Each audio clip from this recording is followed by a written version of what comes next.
The Forgotten Door. A horror story. Jack had always been a skeptic. Ghosts, spirits, and haunted places were nothing more than stories to him, until he found the door. It started when he moved into his new apartment, an old Victorian building in a quiet part of town. The landlord had warned him that the building had history, but Jack shrugged it off. He was here for cheap rent, not ghost stories. On his first night, he noticed something odd. A door in the hallway near his bedroom that wasn't on the floor plan. It was small, old, and locked tight.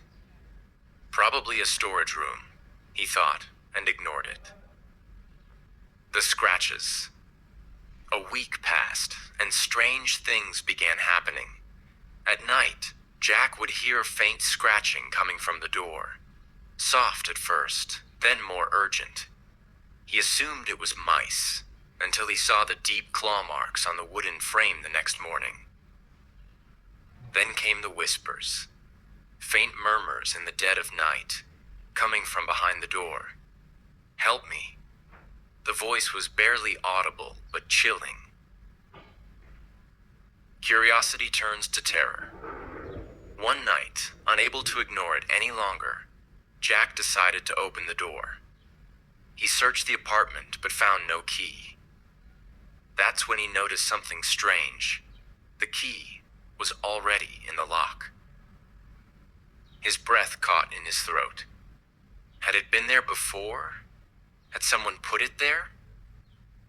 With a deep breath, he turned the key. What lies beneath? The door creaked open, revealing a narrow, spiraling staircase leading down into darkness. No basement was mentioned in the building plans, yet here it was. Jack hesitated, but the air was thick with something wrong. He stepped inside. As he descended, the whispers grew louder. "Help me, please." It was a child's voice echoing from the depths. The walls were lined with old, decayed pictures of people, faces twisted in terror. Then he saw it.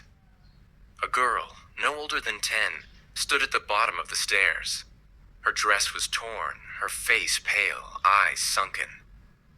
"Please," she whispered, "you have to help me." The truth beneath the house. Jack took a step closer, but suddenly the girl's expression twisted into a grin. Unnatural, too wide for her face. "You're just like the others," she hissed. The door slammed shut behind him, and darkness swallowed everything. The next morning, Jack's apartment was empty. His belongings were there, but he was gone. A new tenant moved in a month later. He too noticed the strange door, and one night, he too heard the scratching. But when he looked, the door had no key. And Jack's photo had been added to the wall. Would you like more horror stories like this? Maybe with a different theme like ghosts, urban legends, or psychological horror? You might enjoy. Please subscribe this channel.